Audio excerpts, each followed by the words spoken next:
Good morning. Good morning. Good to see everybody this morning. We're continuing in Mark chapter 1.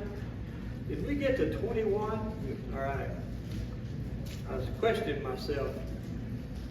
We're ready to start in 21. Of course, Jesus has just called his first disciples last week when we ended, and now he's actually now going to start into his ministry. So we'll start in 21. We'll read down to 28 and then discuss that. It says, Then they came into Capernaum, and immediately on the Sabbath he entered the synagogue and taught. And they were astonished at his teaching, for he taught them as one having authority and not as a scribe.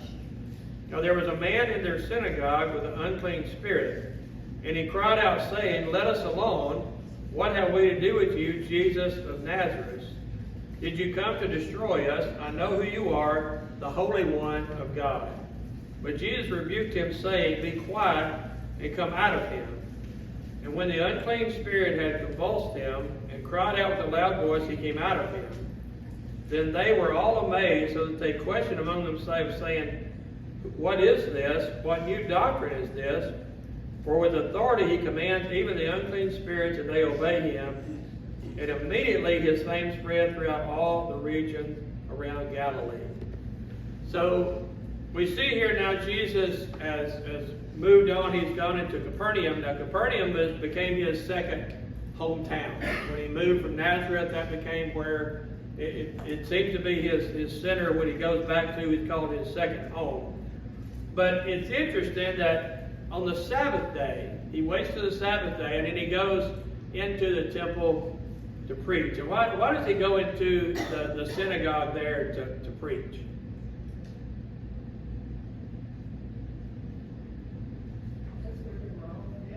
Okay? He had a crowd. He knew that on the Sabbath day they all would be assembled there. And so he began to teach them, and his teaching was different. And wouldn't you like to hear Jesus actually teach? That would be amazing, because he said even when they heard, of course, normally they had the scribes teaching them on the Sabbath when they came in. But he said he taught him as one having authority. In other words, there was something about him they could tell that he had the authority to be teaching what he was teaching. And it was something different there that they could tell. So they were amazed at his teachings. And so here's this man with an unclean spirit. I think it's interesting that back at this time they had all these demon-possessed people. And we just don't see that as much today, do we? I mean, maybe we see some people we think are demon-possessed, maybe, but not as much. And of course, that was used then to show his power even over the evil, the unclean spirits that were there. So this unclean spirit is in this man, and he recognizes Jesus immediately. There again, this shows them and us that this truly was the Messiah. This truly was the Christ, because they just immediately said, Why have you come now? Have you come to destroy us? And so he said, I know who you are, the Holy One of God. So I thought it's interesting that Jesus immediately rebukes him for saying who he was. Now, why would Jesus say, Be quiet? Don't go telling everybody who I am.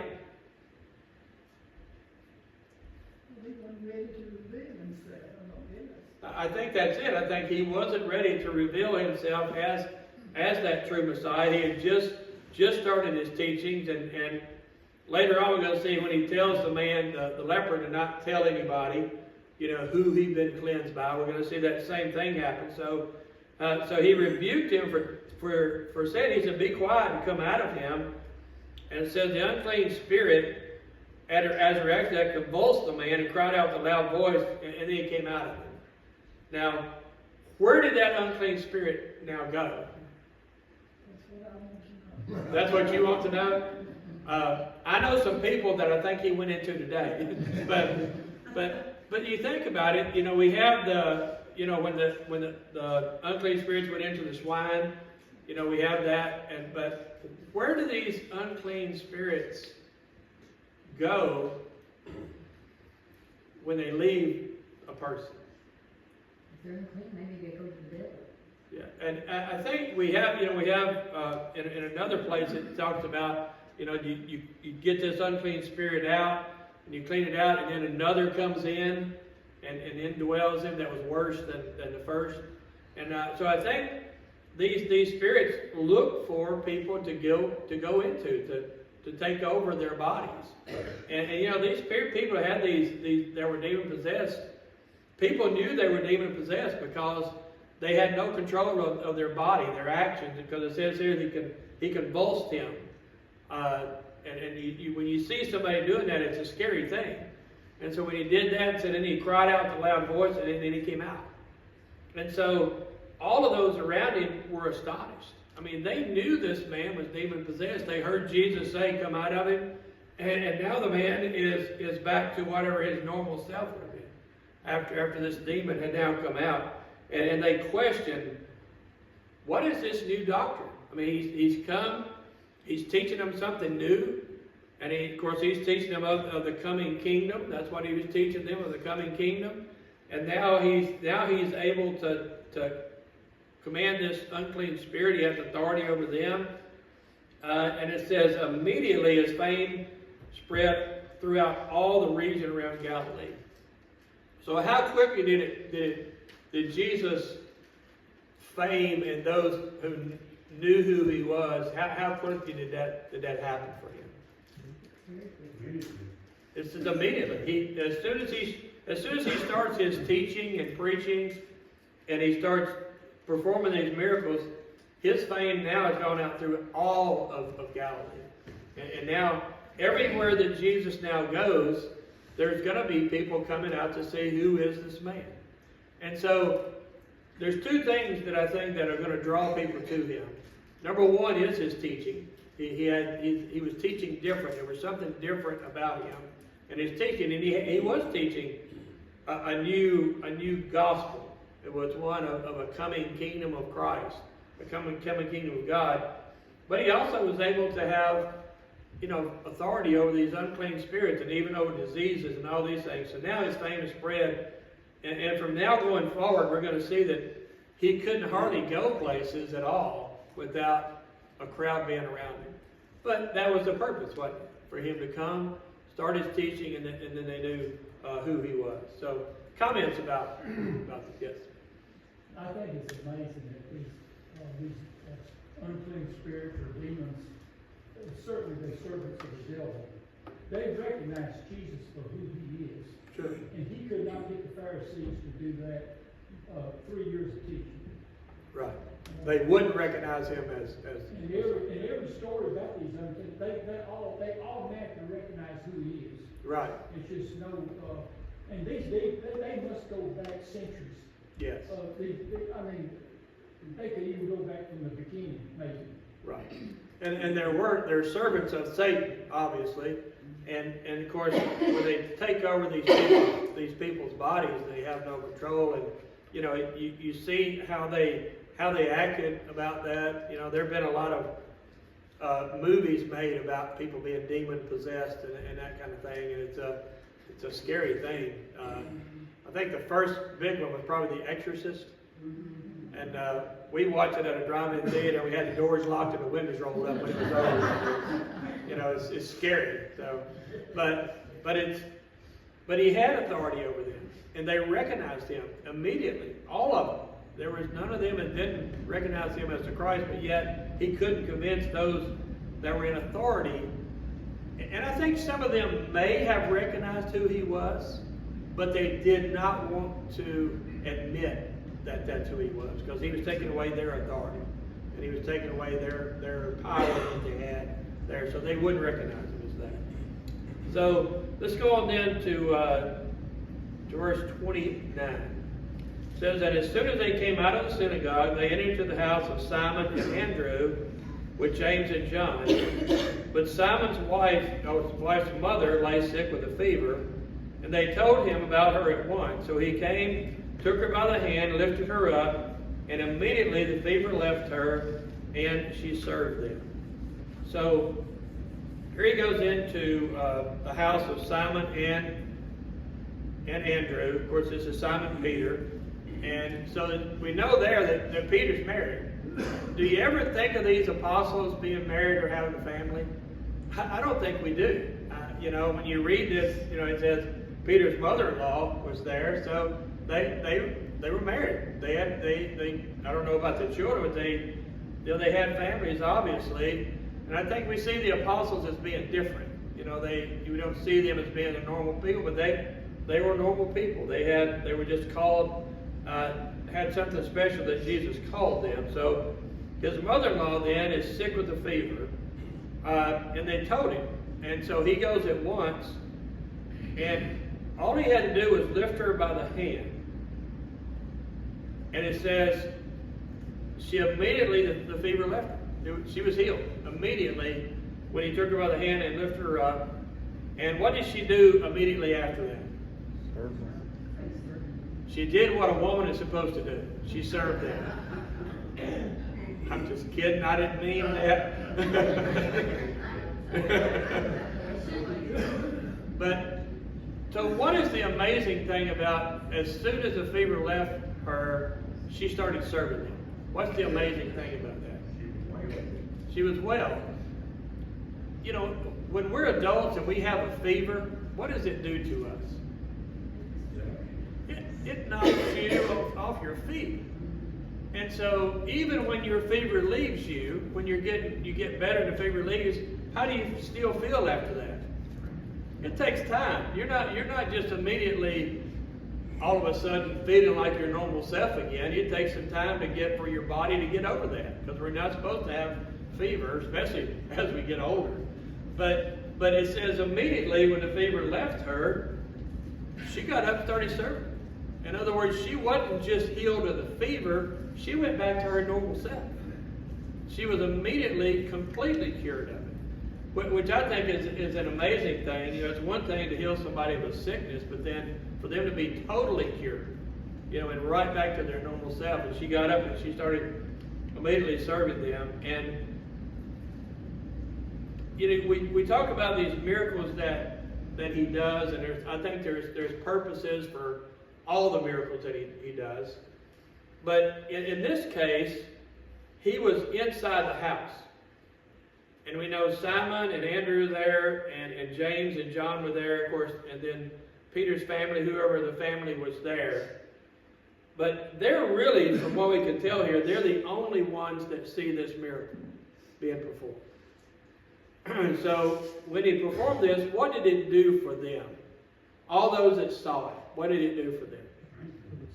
It strengthened them, didn't it? There again, he said, wow, here's this man. And remember, you got 4 of the apostles in the room. And I think many of these miracles that Jesus performed, he performed for the apostles. He performed these to strengthen their faith, to build them up, to know, so they would know, that they were following the true Messiah and what power he had. And I think in this case, of course, he did heal the mother-in-law. We see his compassion, obviously, his compassion on her. But I think this really did a lot for them, as these are the first 4 we see that are called. And what did that do to their faith? When he all of a sudden he heals her and she's immediately cured. They had just seen him cast out the demons, So now all of a sudden, how are you feeling as a follower of Christ, to be one of his disciples? You see the power there. And I think it strengthened their faith, took a lot of fear maybe out of them as well. He's the real thing. Yeah, he's it. He is the real Messiah that John came preaching about, and all those things that we see. So he strengthens them. Any other comments about that? Yeah. This is the same Peter that large denomination says is their fervent oath. And they take a vow of celibacy. Yeah. So they don't read Mark. Evidently not.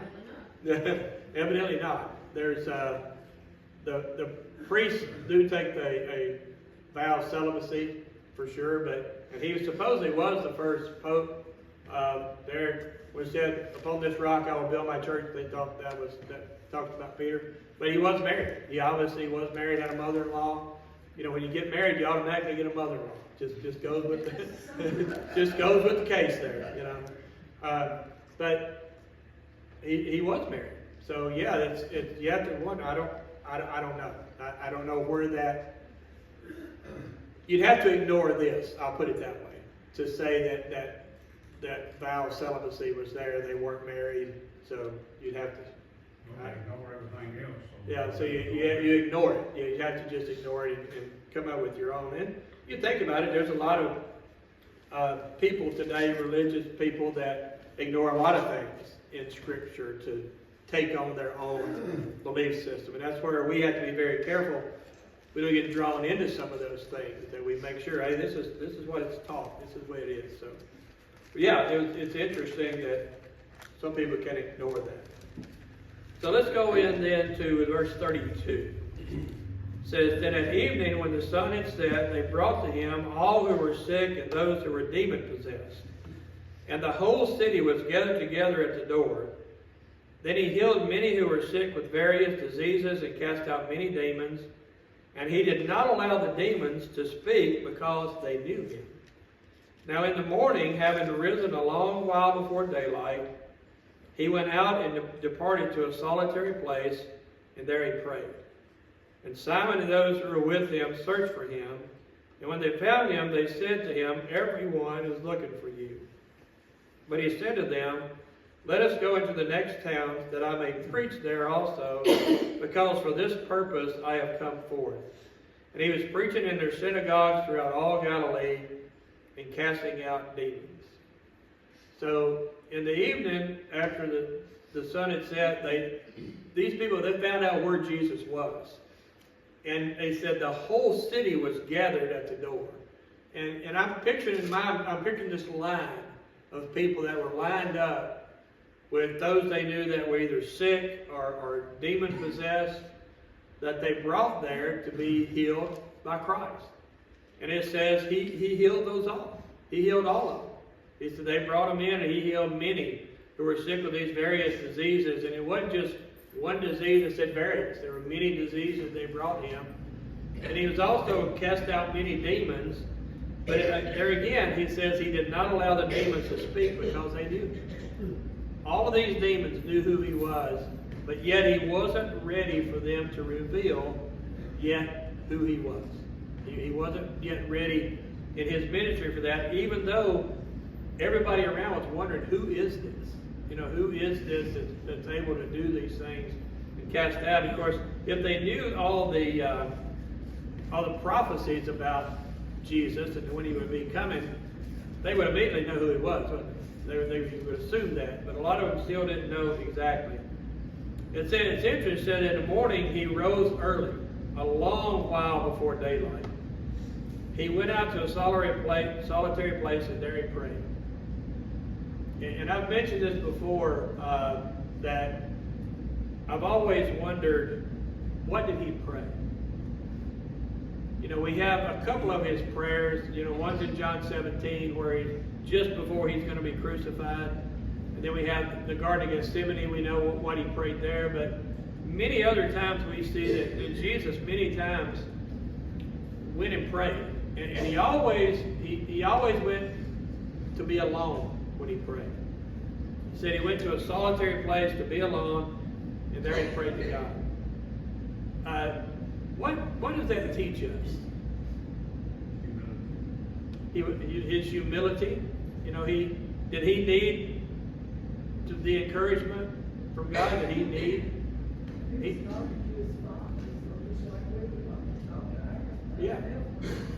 Yeah, he would talk to his Father in heaven, and he would, you know, of course, get encouragement for strength and all those things. He didn't need a mediator. No, he was there. He was just talking directly to him. He didn't have a mediator. But you think about, if Jesus needed to pray, what does that tell us that we need to do? Lots of prayer. Well, we need prayer, don't we? We need to pray. And so we're going to Wednesday night we're going to be talking about, our lesson Wednesday night is about how do we stay faithful as Christians in an ungodly world. How do we do that? And one of those things in our study is going to be prayer. Because prayer does a lot of things for us. Number one, it comforts us to know that we can talk to God and He understands and He will help us. It also builds our faith. You know, anytime that we pray, it builds our faith. But it also strengthens us to face the everyday challenges that we have. And I wonder many times when Jesus was praying, you know, He had a lot of challenges there. But He needed some guidance too about, you know, what He was doing there. So if He needed that guidance and He needed that encouragement, boy, we really needed a lot worse. So I think it teaches us a lot about prayer and going into a solitary place to pray, where it's just you're one-on-one. It's just you and you're praying and focused on that. And so He was there and He prayed. And many times He did this. And I think it's a great lesson for us. But it says, Simon and those who are with him searched for Him. So why do you think, He said, everybody's looking for you. Why do you think they were looking for Christ at this point? To be healed. Maybe they wanted to hear more teachings. You know, maybe they wanted to hear more. He taught one having authorities. They wanted to hear more of His teachings. And obviously they probably have brought more people looking for Him to be healed and that kind of thing. But He said to them, let's go to the next towns. And why did He want us so quickly go into the next towns? He said, I want to go preach. He said, let's go to the next town that I may preach there also. For this purpose have I come forth. So what was His purpose? Preaching. His purpose was preaching and teaching. And if His purpose was of preaching and teaching, what was the purpose of the miracles? It was authority. Confirmation. But this is one that has authority. This is that true Messiah. So all these miracles and signs that He did were to confirm His teachings, because He said, this is the purpose I've come. I've come to teach this new gospel. I've come to spread this new gospel of the kingdom of God is at hand. And so He said, that's my purpose. So He went and He started teaching. He said He preached in synagogues all throughout Galilee. And we know while He was doing that, He was casting out demons and doing these healings. And all of those things were just to confirm His teachings. Yeah. You know, one reason He might have been praying so much was to ask for guidance. Asking God, where should I go next? Right. He definitely his term on earth for 3 years before He did ministry. That might have been God, but, God might have told Him this is enough. Yeah. And He did need some guidance. I think was He guided by the Holy Spirit as well? Absolutely. You know, and so, yeah, that could have been part of that prayer. You know, where do we go and what are, that teaching, that was His purpose of teaching there. And so that probably was part of it, a big part of His prayer was teaching, where do we go, how do, and like I say, 3 years seems like a long time, but it's really not, is it? When you look at Jesus coming and teaching, but look what He accomplished in 3 years. And everything that He did in the 3 years that He was teaching and preaching. So He said, this is my purpose. I'm coming to preach and teach. And He's going to use this casting out demons and healing people for confirmation of that. So then we go into another one that's going to be healed. I thought this one was interesting as well. Verse 40 says, now a leper came to Him, imploring Him, kneeling down to Him, and saying to Him, if you are willing, you can make me clean. Then Jesus was moved with compassion, stretched out His hand and touched him, and said to him, I am willing, be cleansed. And as soon as he had spoken, immediately the leprosy left him, and he was cleansed. And He strictly warned him, and sent him away at once, and said to him, see that you say nothing to anyone, but go your way, show yourself to the priest, and offer for your cleansing those things which Moses commanded as a testimony to them. However, he went out and began to proclaim it freely, and to spread the matter, so that Jesus could no longer openly enter the city, but was outside in deserted places, and they came to him from every direction. So here we have this leper that comes up to him. And what do we know about this leper from what he says and what he does? He believed, didn't he? Immediately he comes and he kneeled down to him. In other words, that's a worshiping posture. He kneeled down to him. And he said, if you're willing, you can make me clean. He had no doubt that Jesus could heal him, did he? There was no doubt. He said, if you're willing, you can do it. And he said, if you're willing, you can do that. And so Jesus, seeing his faith and seeing who he was, said he stretched out his hand and touched him. Now what's special about that? You're not supposed to touch a leper. You did not touch a leper. Where did most of the lepers live during this time? in the colony. They had leper colonies that lived outside the cities that people would not go to. And that you would not touch a leper because leprosy was contagious and spread by physical contact. So nobody would touch them. But it says he touched him. In other words, he had no fear of touching him, but then when he spoke, it said immediately the leprosy left him and he was cleansed. So we see there the great faith of this man. We see that Jesus had no fear of this leprosy. And so immediately he cleansed. But he says he strictly warned him. And when he says he strictly warned him, he said, don't say anything to anybody. But what did the man do? He told everybody. It's kind of like when you're trying to keep a secret, you tell somebody, you say, well, don't tell anybody. What do? Tell everybody. Yeah. So, but he said, and could you really blame this man for telling him? It's such a devastating condition. I mean, it's not, you just think about But it. what do you want to say? Here's this man, here's Jesus that can heal you of leprosy. Well, Jesus talking to you, he was going to run out. Yeah, he's going to go tell everybody. But he wasn't quite ready for everybody to know, but then he tells him, what does he tell him to do after that? He said, don't go tell anybody what happened. But what does he tell him to do? Go to the priest and show yourself to him. In other words, show him that you've been cleansed. And then offer the things that were commanded by Moses. Now, you can go read that in Leviticus chapter 14. That chapter, Leviticus chapter 14, covers if a leper was healed, they had to go and show themselves to the priest that they were cleansed. They had to make these certain offers and sacrifices that were required before they could go back into the general population of the people. So I think there's a couple purposes for that. Number one, they were still under the law of Moses at this time.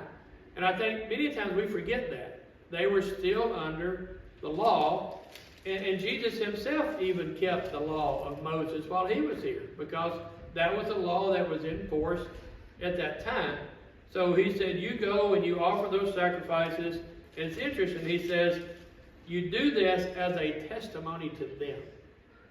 So when he went to the priest and said, hey, I was cleansed of this leprosy, he shows him that he is cleansed and offers these sacrifices. How does he tell him he was cleansed? This man Jesus cleansed me. That was the testimony. He said, that was a testimony to you. And so there again, this is showing Jesus to those priests in charge at that time that he did have that power. And he did have that. But this man now goes and proclaims it freely, spread the matter so much that Jesus now could not even go into the city. And he had to stay outside the city in deserted places, it says, so that then the people came to him. He couldn't even enter the city at that time. So how quickly did his fame spread? It was immediate. Yeah, they knew exactly what was going on. And what's going through the minds, do you think, of the priest and all of those that were in charge at that time? And here's this Jesus that's coming to teach. What's going through their mind now? Jealousy. Uh-oh. Now what? Because they weren't willing to accept that. So, but I don't think they knew what to do right away. at all. So it's interesting, this is how Jesus starts his ministry and how quickly it starts, right away. But then we're going to have 3 years of it. So any comments before we close? Talking about Jesus touching the leper, do we have a record anywhere that Jesus was ever sick? No. No.